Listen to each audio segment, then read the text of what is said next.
दोस्तों, सबसे पहले तो मैं शुक्रगुज़ार हूँ अभिजीत दास गुप्ता जी का। सर, आपका कीमती सहयोग जो थैंक्स ऑप्शन के माध्यम से आप करते हैं, वो उत्तरांचल डायरीज़ के लिए कितना महत्वपूर्ण है, इस बात को मैं ही समझ सकता हूँ। आपका बहुत, बहुत, बहुत धन्यवाद। सर, उम्मीद करता हूँ कि आगे भविष्य में भी आपका आशीर्वाद और प्यार और सहयोग इसी तरह से बना रहेगा, ये मेरी उम्मीद है आप सभी लोगों से। दोस्तों, हमारी कहानी चल रही है मैन ईटर ऑफ वुहान या नरभक्षी वुहान कह लीजिए। वो कितना खतरनाक हो चुका था, इस बारे में पिछले 3 एपिसोड में मैं आप लोगों को बता चुका हूँ। उम्मीद करता हूँ आप लोगों को सारा घटनाक्रम वो याद होगा।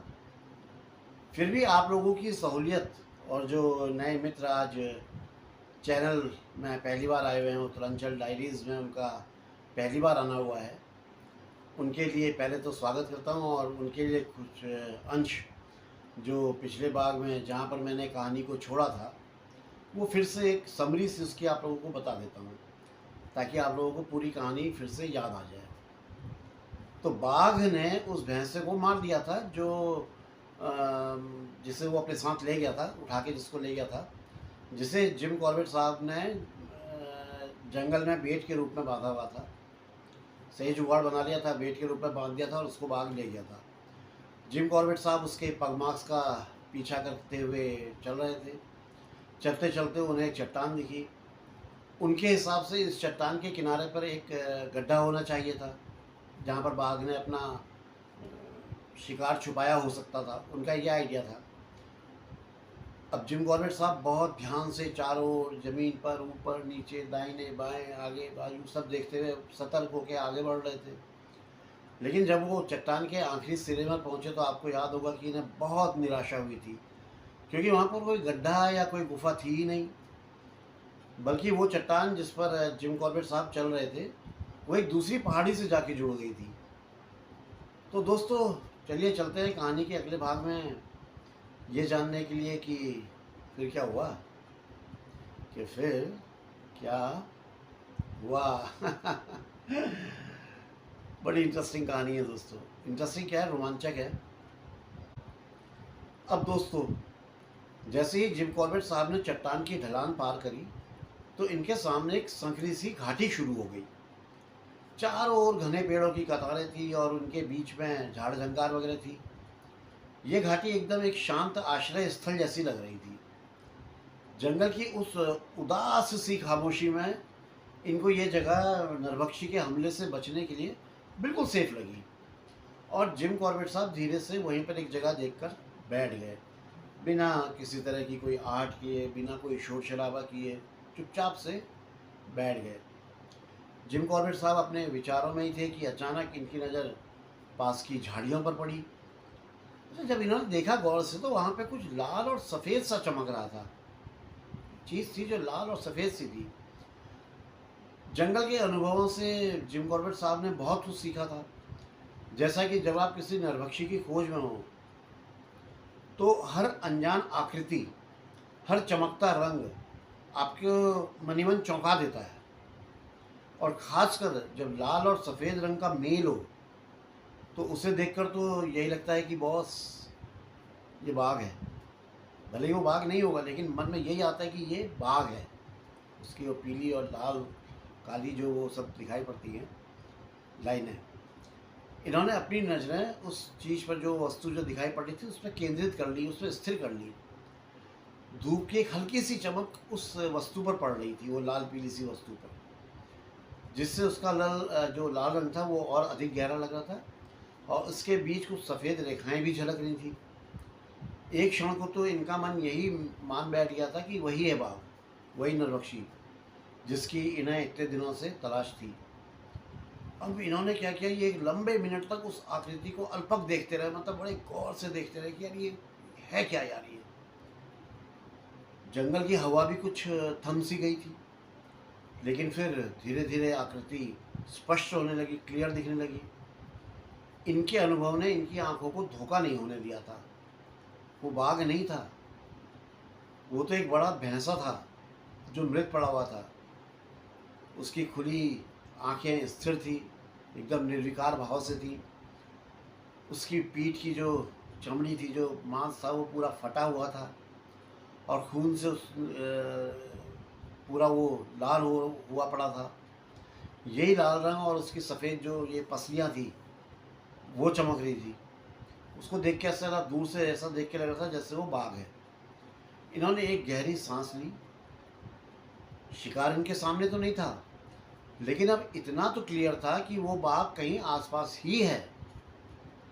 उसका शिकार पड़ा हुआ था और वो खुद कहीं पास ही जंगल में किसी छायादार जगह में छुपकर, हो सकता है कि इनकी हर हरकत को देख रहा हो जिम कॉर्बेट साहब की, उसकी इनकी नज़र में हो, क्योंकि जंगल में जाते हैं तो पता नहीं कितनी नज़रें हम लोगों को देख रही होती हैं। जिम कॉर्बेट साहब ने भगवान का शुक्र किया कि उस लंबे क्षण में इन्होंने उस वस्तु, मतलब मारे गए भैंसे के शरीर में, उसको बाघ समझकर उस पर फायर नहीं किया, उसे शॉट नहीं मारी, उसको गोली नहीं चलाई। थैंक गॉड नहीं चलाई। जंगल में जब हर छाया और हर आकृति संभावित खतरा बन जाए तो उंगली जो है ना ट्रिगर पर आसानी से खसक जाती है। परंतु इनके अनुभव ने इन्हें सिखाया था कि जंगल में सबसे घातक कोई चीज़ है तो वो है जल्दीबाजी। अगर आप जल्दीबाजी करेंगे तो ज़रूर आपके लिए घातक होगी। ऐसी ही एक परिस्थिति में इनके एक पुराने मित्र ने कुछ साल पहले एक गलती कर दी थी। इनका दोस्त था, शिकारी था वो भी, उसने गलती कर दी थी। उन्होंने झाड़ियों में कुछ हलचल देखी तो बिना कुछ सोचे समझे उस दिशा में तुरंत 2 फायर दाग दिए, धाए धाए 2 गोलियां दाग दी। अब निशाना तो उनका जहाँ लग रहा था लग गया, और दोनों गोलियां जो लक्ष्य जहाँ जिस तरफ उसने साथ के मारी थी वहीं पर लगी। लेकिन जब धुआं छटा और सच्चाई सामने आई तब उन्हें एहसास हुआ कि ओहो यार, जिस पर गोली चलाई वो तो बाघ द्वारा मारा गया शिकार था। नरभक्षी बाघ तो वहाँ कहीं दिख ही नहीं रहा था। इस बात को जानकर जिस पर गोली दागी गई है वो आदमखोर बाघ नहीं है, तो इनके मित्र को बड़ा पछतावा होना ही था।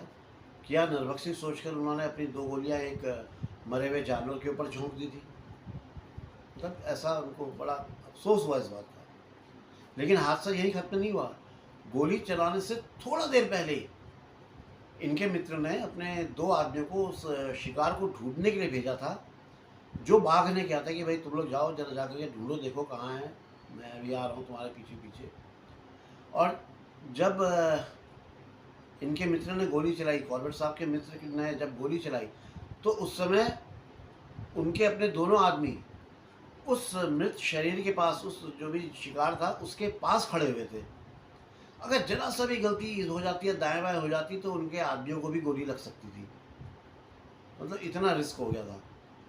उसके कुछ ही देर बाद जो जो शिकार था, जो मरा पड़ा हुआ था, उसकी पास की झाड़ियों में कुछ हलचल सी हुई। जिम कॉर्बेट साहब के मित्र या उनके आदमी कुछ समझ पाते, उससे पहले एक विशाल का भयानक बाघ निकला और दहाड़ता हुआ उस जगह से भाग गया।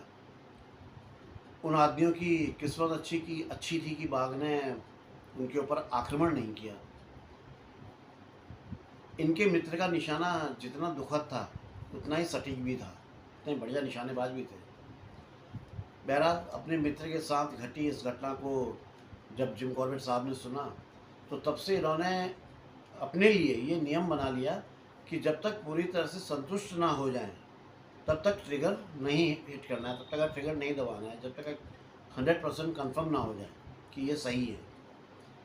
अगर जंगल की शांति को बिल्कुल भी ना छेड़ा जाए, उसको डिस्टर्ब ना किया जाए, तो बाघ अक्सर अपने शिकार को खुले में ही छोड़ देता है और खुद थोड़ी दूरी पर जाकर लेट जाता है और अपने शिकार पर नज़र रखता है, ताकि गिद्ध या लकड़बग्घे या दूसरे जानवर उसके खाने पर हाथ ना साफ कर दें, यानी कि वो ना चट कर जाए। तो वो नज़दीक में ही रहता है लेकिन उसके पास से थोड़ा हट जाता है। जिम कॉर्बेट साहब ने बाघों को नहीं देखा था, लेकिन इसका मतलब ये तो नहीं था कि कहीं आसपास बाघ नहीं रहा होगा। अमून तो क्या है ना, जंगलों में बाघ इतनी आसानी से ऐसे ऐसे करके देखो तो नहीं दिखता है, लेकिन होता वो कहीं मौजूद है, वो कहीं पे भी आपके आसपास हो सकता है। ऐसे आप उसको नहीं देख पाएंगे जब तक वो खुद अपने आप को ना दिखाना चाहे, बहुत मुश्किल होता है उसको देख पाना। अब ये चुपचाप वहीं उसी चट्टान पर बैठे रहे। असल में बाघ जो होता है मक्खियों से बहुत जल्दी परेशान हो जाता है और ज़्यादा देर तक एक ही जगह पर नहीं रुकता। इसलिए अगर वो आसपास है तो जल्दी जल्दी, जितना जल्दी हो सके, मतलब जितना जल्दी हो जाए, वो कुछ ना कुछ ऐसी हलचल करता है जिसका संकेत शिकारी को मिल जाता है। और यही सोच कर कि बाघ कुछ ना कुछ तो हलचल करेगा, जिम कॉर्बेट साहब इंतज़ार करते रहे। अब थोड़ी देर के बाद इनके गले में खराश शुरू हो गई। गला इनका पहले से ही ठीक नहीं था, मैंने बताया था आपको, और अब स्थिति और ख़राब हो रही थी। इनको खांसी आ रही थी, और खांसी को रोकना दोस्तों अच्छे अच्छे के बस का नहीं होता है। इनके लिए भी बड़ी मुश्किल हो रही थी कि कैसे खांसी रोकूं। आमतौर पर लोग खांसी को रोकने के लिए सांस रोककर कुछ ऐसे ऐसे करके उसको रोकने की कोशिश करते हैं, कुछ निगलने की कोशिश करते हैं, लेकिन कोई भी जो ये करना चाह रहे थे उपाय, वो काम नहीं आ रहा था। इनको लग रहा था खांसी बस अब आने ही वाली है। तभी इनका प्रेजेंस ऑफ माइंड जो था वो तो ज़बरदस्त था, उसमें एक चाल आ गई। इन्होंने तुरंत लंगूर लंगूर की तरह आवाज़ें निकालनी शुरू कर दी, जैसे लंगूर करते हैं। इनकी सोच ये थी कि अगर बाघ पास में हो और वो लंगूर की आवाज़ को सुने तो उसे कुछ असामान्य सा ना लगे। जंगल में लंगूर बाघ या गुलदार को देखकर अक्सर इस तरह की चेतावनी भरी आवाज़ें निकालते हैं, जो भी करते हैं, मेरे को नहीं आती उनकी आवाज़ निकालना, जिससे बाकी जानवर चौकन्ने हो जाते हैं। आज मेरा भी गला थोड़ा वो हो रहा है ना। बाघ इन आवाज़ों का आदी होता है, इसलिए उसने इन पर ध्यान नहीं दिया, और इसी बहाने इनके गले की खराश भी थोड़ा कूल डाउन हो गई, थोड़ा शांत हो गई। उसकी आवाज़ में खांस लिया ना लंगूर की आवाज़ निकालते हुए। लगभग आधा घंटे तक तो ये जिम कॉर्बेट साहब चट्टान पर वैसे ही बैठे रहे, पूरी तरह से अपना पिन ड्रॉप साइलेंट जिसको बोलते हैं, बिल्कुल शांत होकर। वो सिर्फ जंगलों में होने वाली हरकतों पर ध्यान दे रहे थे कि कहीं कोई पक्षी, घुरड़, कांकड़, बंदर या लंगूर किसी खतरे की आवाज़, कोई अलर्ट कॉल वगैरह दे रहा है कि नहीं दे रहा है, ताकि बाघ की उपस्थिति का इनको पता चले।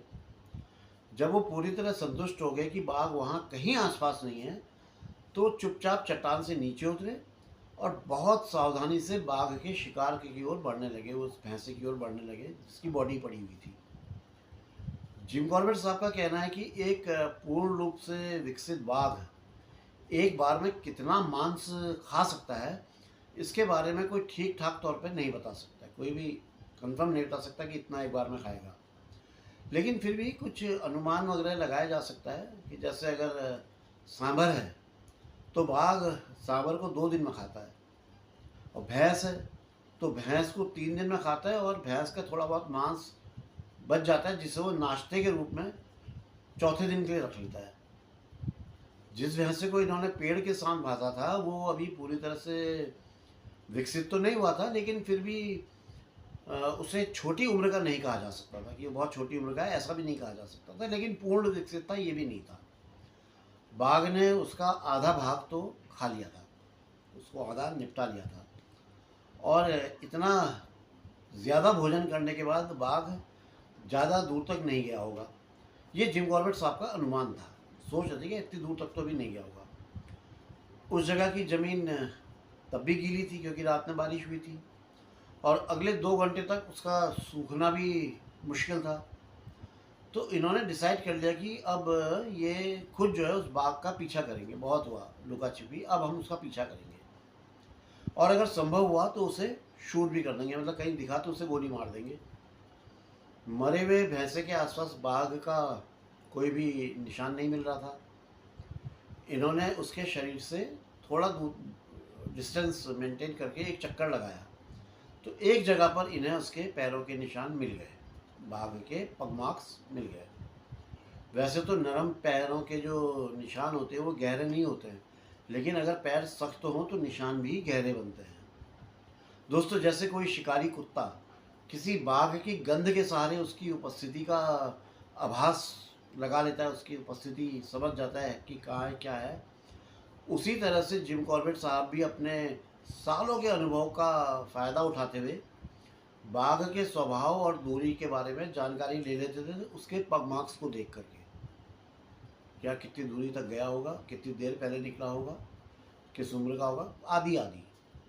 अब जिम कॉर्बेट साहब पूरी सावधानी और सतर्कता के साथ बिना किसी तरह की कोई हरकत किए, एक समझ लो परछाई की तरह उसी रास्ते पर चल पड़े जिस पर बाघ गया था।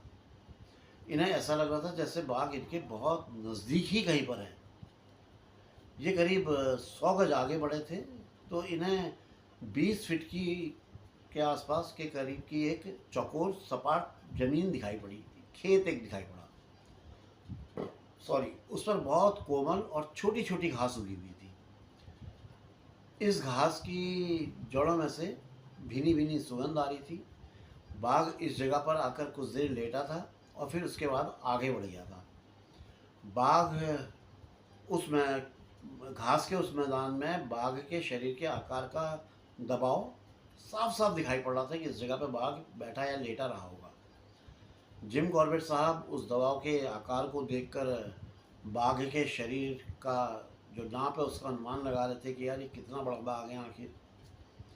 तब वहाँ की जो दबी हुई घास थी वो धीरे धीरे सीधी हो रही थी। इसका मतलब ये था कि बाघ को वहाँ से गए हुए अभी 1 मिनट से ज़्यादा नहीं हुआ होगा। लगभग 1 मिनट पहले बाघ यहाँ से गया हुआ है।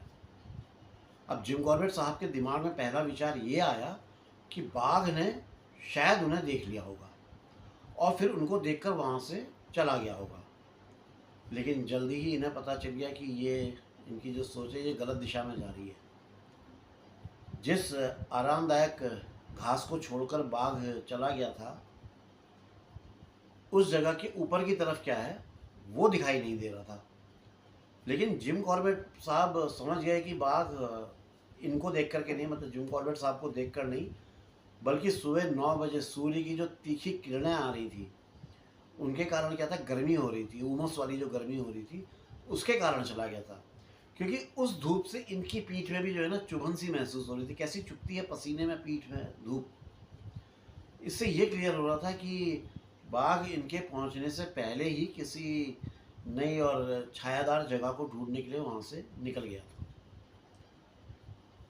जिम कॉर्बेट साहब को कुछ ऐसा अनुमान था कि हो सकता है कि बाघ टूटे हुए पेड़ के किसी भाग में लेटा हुआ होगा जिस जगह पर धूप और गर्म हवा से उसका बचाव हो जाए।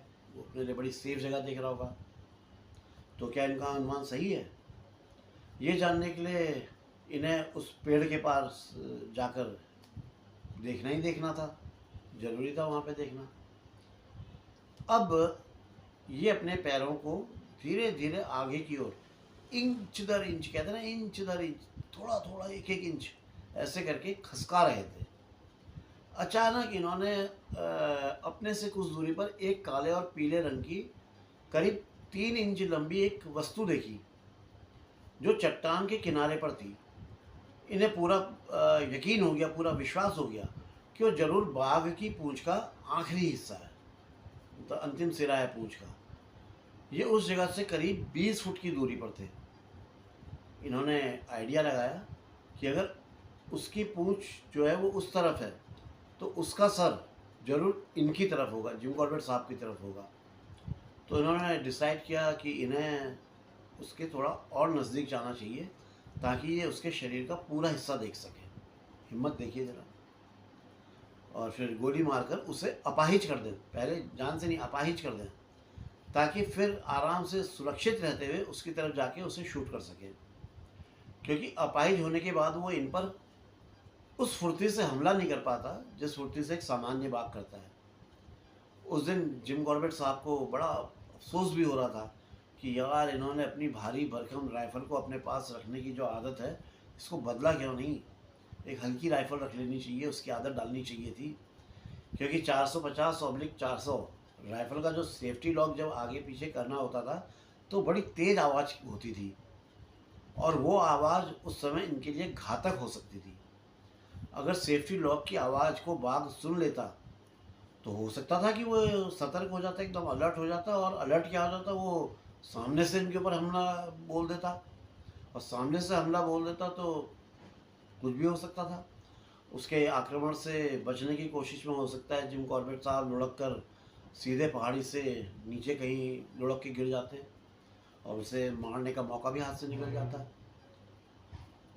बल्कि हाथ से मौका क्या निकलता, उल्टा इनके घायल होने की और ज़्यादा संभावनाएं बढ़ जाती। भाई ऊपर से नीचे गिरते तो डेफिनेटली बात है चोट चाट लगती, भाग तो कहीं भी निकल जाता। अब ये क्रोलिंग करते हुए उसकी तरफ बढ़ने लगे, मतलब ये अपनी कोहनियों के बल ऐसे लेट गए ज़मीन में और कोहनियों के बल धीरे धीरे करके आगे बढ़ने लगे। थोड़ा सा आगे खसकने के बाद इन्हें बाघ की पूंछ और पीछे का पूरा हिस्सा दिखने लगा। उसे देखकर ये बड़े खुश हो गए थे। मतलब इनको इतनी खुशी हो गई कि जिसके बारे में बोला नहीं जा सकता। इनका दिल कर रहा था कि खुशी के मारे ज़ोर ज़ोर से चिल्लाएं, क्योंकि इन्हें पता चल गया था कि बाघ ना तो बैठा था और ना ही छलांग लगा सकने की पोजीशन में था, वो लेटा हुआ था। और वो लेटा भी इस तरह से था कि वहाँ जो चट्टान थी, पहले तो वो उस चट्टान पे इसके शरीर को समा जाए, इसका शरीर जो है समा जाए उसके लायक 2 फुट चौड़ी चट्टान थी। बाघ ने उसमें अपने आप को समेट लिया था। बाघ ने अपनी टांगें हवा में कर रखी थी। वहाँ पे शाह बलूत की ऊंची शाखाएं थी, उस पर उसने अपनी टांगें टिकाई हुई थी। जिम कॉर्बेट साहब क्रॉलिंग करते हुए करीब 1 फुट और आगे बढ़ गए। अब इन्हें बाघ का कंधा और पेट साफ साफ दिखाई दे रहा था। उसकी गहरी गहरी सांसों के कारण उसका पेट जो है ना ऊपर नीचे हो रहा था। होता है सांस लेने में फूलता था, सांस बाहर निकालने फिर नीचे जाता था। उसका जो सर था वो घास से ढकी हुई जमीन पे था, जो गिरे हुए पेड़ से करीब 3-4 फीट आगे था। उसकी आंखें कसकर बंद थी, बिल्कुल बंद थी उसकी आंखें, और नाक आकाश की ओर थी। बाघ भरपेट भोजन करने का आराम से, हर खतरे से निश्चिंत होकर अपना गहरी नींद में सोया हुआ था। उसे पता ही नहीं था कि उसकी मौत उसके सर पर आ गई है। जिम कॉर्बेट साहब ने उसके सिर का निशाना बनाते हुए अपने राइफल का सेफ्टी लॉक ऊपर खसकाया और खसकाते ही ट्रिगर दाब दिया। गोली भी तुरंत इतने कम फासले से उसके माथे में जाके सीधे घुस गई, सीधे उसके माथे में जाके घुस गई। और हैरानी की बात यह थी कि उसके शरीर में एक कंपन तक नहीं हुआ। अमूमन तो गोली लगते ही बाघ उछलता कुछ होता, लेकिन कुछ नहीं हुआ। उसकी पूंछ उसी प्रकार सीधी रही जैसे पहले थी, टांगें पेड़ की शाखों पर वैसी की वैसी टिकी रही, और नाक भी उसकी आकाश की ओर थी। मतलब जैसे था वैसे ही पड़ा रहा गोली लगने के बावजूद। जब उसके शरीर में कोई हलचल नहीं हुई, वो जिस हालत में था वैसा ही पड़ा रहा, तो जिम कॉर्बेट साहब को थोड़ा सा कुछ डाउट हुआ। तो इन्होंने एक गोली और दाग दी। हालांकि इस दूसरी गोली की आवश्यकता नहीं थी, लेकिन फिर भी इन्होंने गोली दाग दी। और दूसरी गोली लगने के बाद भी उसका शरीर जिस अवस्था में था वैसा ही रहा। ऐसे उसकी टांगें गिर गई हो या कुछ हुआ, कुछ नहीं हुआ, वैसे का वैसे ही रहा। हाँ, अगर एक कोई परिवर्तन आया था तो वो बस इतना सा था कि उसका पेट और छाती का हिस्सा, जो सांस लेने के कारण ऊपर नीचे हो रहा था, वो बंद हो गया था, और माथे पर बने 2 छेदों से खून की पतली धाराएं बह रही थी। बस इतना ही डिफरेंस आया था और कुछ भी नहीं। कैसे वो वैसे का वैसे ही स्थिर रह गया होगा, मैं ये नहीं समझ पा रहा हूँ। जिम कॉर्बेट साहब बोलते हैं कि वो किसी और दूसरे शिकारियों के बारे में तो नहीं कह सकते हैं, लेकिन अपने बारे में बोल सकते हैं कि मरे हुए बाघ के इतने पास होने पर, मतलब वो इतने नज़दीक था, मरा हुआ था, फिर भी इनकी सांसें आनी बंद हो गई थी। हो सकता था कि इसका कारण डर हो, या संभव है कि बहुत ज़्यादा उत्तेजना हो, या फिर हो सकता है कि इनको थोड़े समय के लिए आराम की ज़रूरत हो। ये उसी गिरे हुए पेड़ के पास बैठ गए। जब इनका गला ख़राब हुआ था तब से इन्होंने सिगरेट नहीं पी थी। अब इन्होंने एक सिगरेट निकाली, अपने होंठों से लगाकर उसको जला लिया।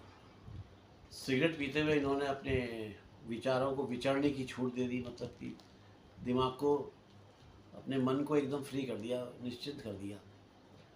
दोस्तों, किसी काम के पूरा होने पर जो संतुष्टि होती है, वही संतुष्टि इन्हें भी महसूस हो रही थी। इनके यहाँ आने का कारण ही एकमात्र ये था, नरभक्षी बाघ का खात्मा करना है। तो कर दिया था। जब से इन्होंने मुख्य रास्ता छोड़ा था, तब से लेकर घोड़ा दबाने तक के बीच लंगूर की आवाज़ निकालना और बाघ को ढूंढने के लिए जो भी इन्होंने सारे काम किए, वो सब काम बड़े आराम से होते चले गए थे। ये इनके लिए अपने आप में बहुत बड़ी संतुष्टि का विषय था। सेटिस्फाइड होने के लिए सब कुछ इजीली होता चला गया था, ज़्यादा कुछ करना नहीं पड़ा था। जिम कॉर्बेट साहब सोच रहे थे कि ऐसा ही संतोष उस लेखक को भी मिलता होगा जब वो किसी कहानी को परत दर परत खोलता हुआ अपने हिसाब से अंतिम मुकाम पर पहुंचा देता है। अब वो तो अपने हिसाब से उसका द एंड करता है, लेकिन इनके साथ तो ऐसा नहीं हुआ, क्योंकि इस घटना का अंत एक सेटिस्फैक्ट्री एंड नहीं था, हैप्पी एंडिंग नहीं थी, क्योंकि इन्होंने ऐसे पशु को मारा था जो इनसे 5 फुट की दूरी पर था और गहरी नींद में सोया हुआ था, है ना। तो एक तरह से अन्याय था। हालांकि जिम कॉर्बेट साहब का ये भी कहना है कि इनकी जो व्यक्तिगत भावनाएं हैं उनमें किसी दूसरे को रुचि होगी या वो भी इनकी बात से सहमत होगा, ये ज़रूरी नहीं है। और हो सकता है कि कई लोग सोच रहे होंगे कि बाघों को ऐसे ऐसे मारना ठीक नहीं था, लेकिन इस बात के लिए इनके पास जो तर्क थे जिम कॉर्बेट साहब के, वो इन्हें अपने खुद को तसल्ली देने के लिए थे। और इनके तर्कों के हिसाब से मेरे ख्याल से सभी लोगों को उनके तर्कों के साथ सहमत होना चाहिए। देखिए, पहली बात तो बाघ मैन ईटर था, जिसका मरना ही उसके जिंदा रहने से ज़्यादा अच्छा था, है ना। उसका मर जाना उसके जिंदा रहने से अच्छा था। वो कैसे मारा गया वो एक अलग बात। दूसरा, बाघ सोया था या जगा हुआ था, इससे उसे मारने में कोई फर्क नहीं पड़ना चाहिए, क्योंकि जैसे भी हो उसे मारना जरूरी था। तीसरी बात, अगर उसे सोता हुआ छोड़कर जिम कॉर्बेट साहब वहाँ से चले जाते या कहीं और घात लगाते कि ये उठेगा इंतज़ार करते, तो शायद उसको नहीं मार पाते। और उसके बाद वो जितने भी लोगों को मारता, उसके लिए कौन जिम्मेदार होता? सिर्फ जिम कॉर्बेट साहब, यही जिम्मेदार ठहराए जाते। क्यों? गलत कह रहा हूँ क्या मैं? सही बात है ना। वैसे इस विषय में आप लोगों की क्या राय है, नीचे कमेंट्स में ज़रूर बताइएगा। आप लोग लिखेंगे कि ये सारे तर्क तो बहुत अच्छे हैं जो जिम कॉर्बेट साहब ने खुद को सही साबित करने के लिए दिए हैं, लेकिन उस सोए हुए बाघ को जगाकर लड़ने का अवसर देना चाहिए था, है ना। तो जिम कॉर्बेट साहब लिखते हैं कि उसको जगाकर, जो इनसे मात्र 5 फीट की दूरी में था, अगर ये उससे लड़ते तो उसका रिजल्ट क्या होता, उसका परिणाम क्या होता। कुछ इस बात का डर, या नरभक्षी को मारने का ऐसा सुनहरा अवसर खो देने का डर, या फिर दोनों का मिश्रण। जो भी रहा हो, इन्होंने उसको सोए सोए में शूट कर दिया। अब कुछ भी सोचना बेकार था, क्योंकि बाघ मारा जा चुका था। इन्होंने राइफल को पेड़ की एक शाखा पर टांग दिया, क्योंकि अब उसकी आवश्यकता नहीं थी, बाघ मारा जा चुका था। फिर ये चलते हुए रास्ते तक गए और खेतों के पास जाकर के इन्होंने अपने दोनों हाथों को ऐसे मुंह के पास लाके वो जो कप बना करके करके आवाज़ दी, ताकि गांव वाले सुन लें और इनकी आवाज़ को सुन करके आ जाएं। इन्होंने पहली बार आवाज़ दी, उसके बाद इनको दूसरी बार आवाज़ देने की ज़रूरत नहीं पड़ी, क्योंकि इनके आदमियों ने 2 गोलियों के चलने की आवाज़ सुन ली थी और वो खुद गांव वालों को साथ लेकर इनकी तरफ भागते हुए चले आ रहे थे। उन लोगों के हाथों में कुल्हाड़ी और मजबूत रस्से और कुछ बांस वगैरह थे, मोटे बांस वगैरह थे। उन सबको लेकर जिम कॉर्बेट साहब बाघ के पास पहुँचे, टाइगर के पास, और उसे बांध कर ले जाने के लिए तैयार हो गए। पहले तो लोगों ने बाघ को चट्टान से खींच के नीचे उतारा, फिर कुछ लोगों ने उसे उठाया और चट्टान से उतार कर नीचे घास के मैदान में ले गए। जिम कॉर्बेट साहब इस मैदान में उसकी खाल उतारने की तैयारी कर रहे थे और चाह रहे थे कि इसकी खाल यहीं पर उतार दी जाए।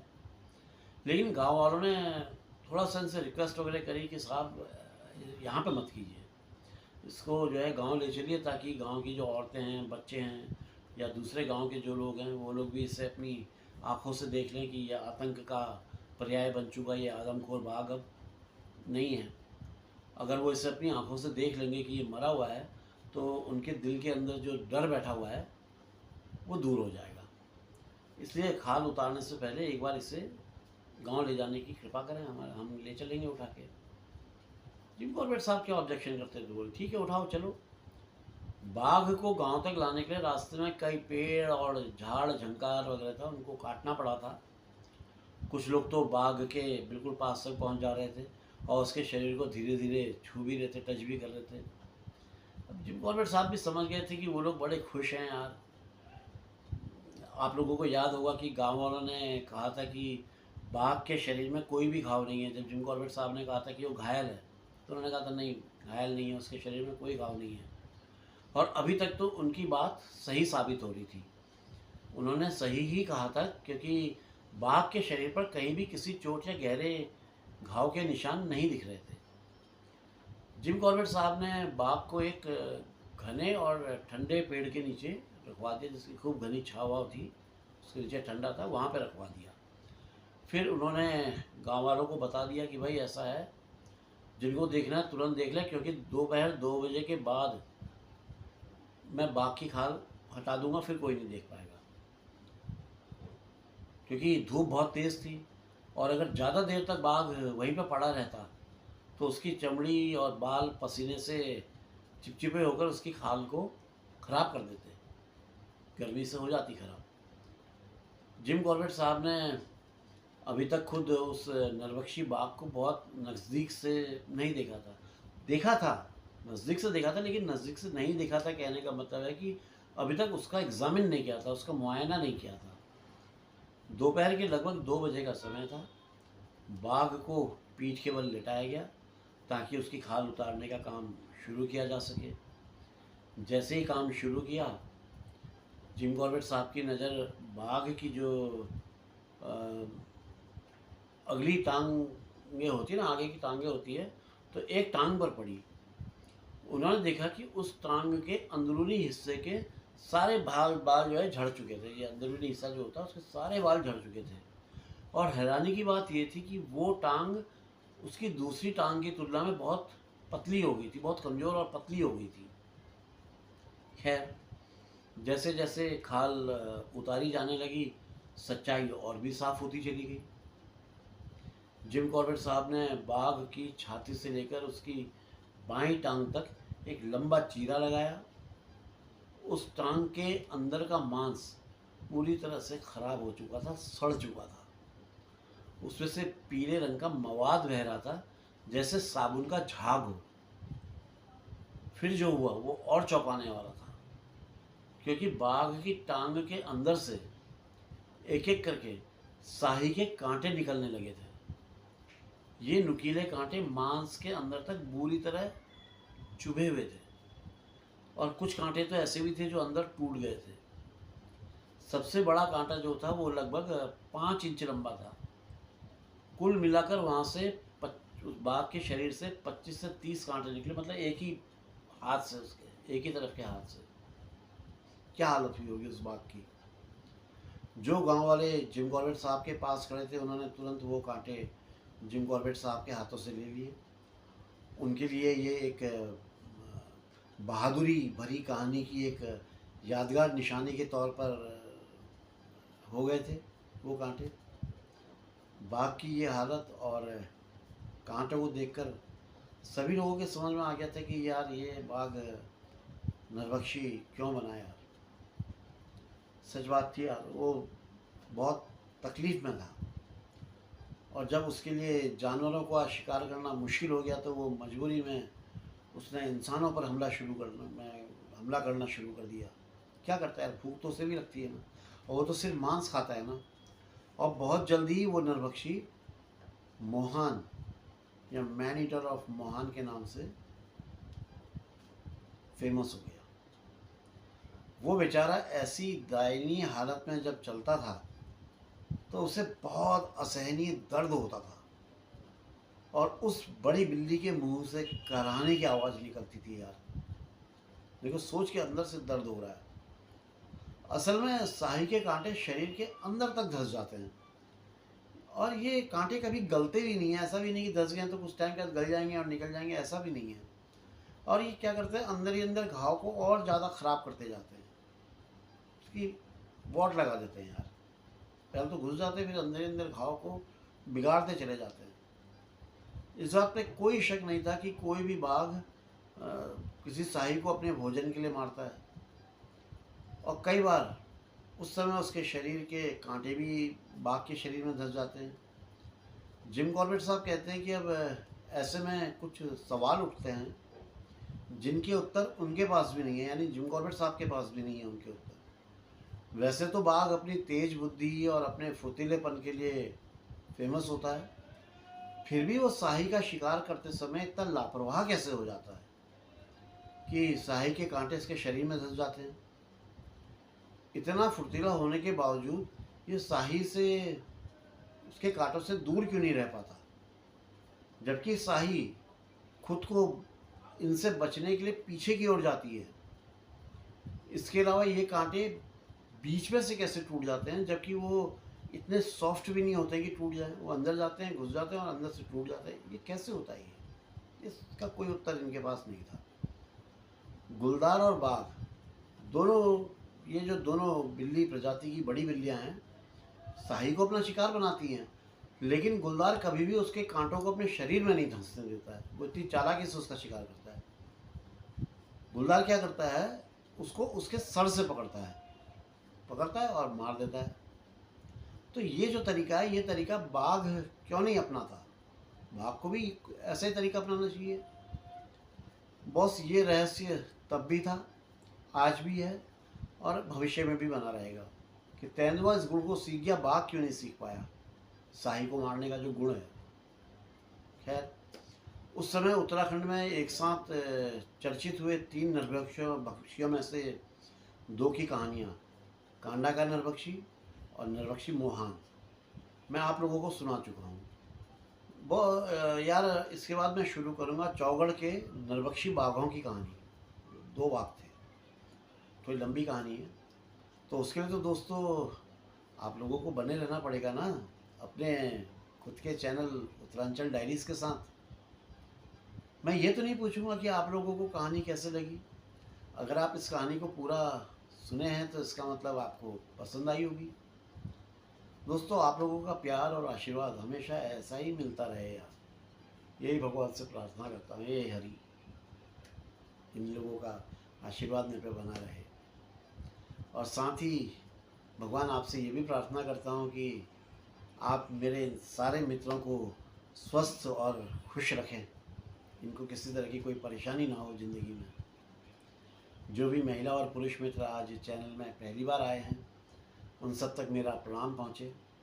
आप सभी लोगों का आभार और अभिनंदन करता हूँ कि आपने अपना कीमती समय निकालकर उत्तरांचल डायरीज़ को दिया। बहुत बहुत धन्यवाद आप सभी लोगों का।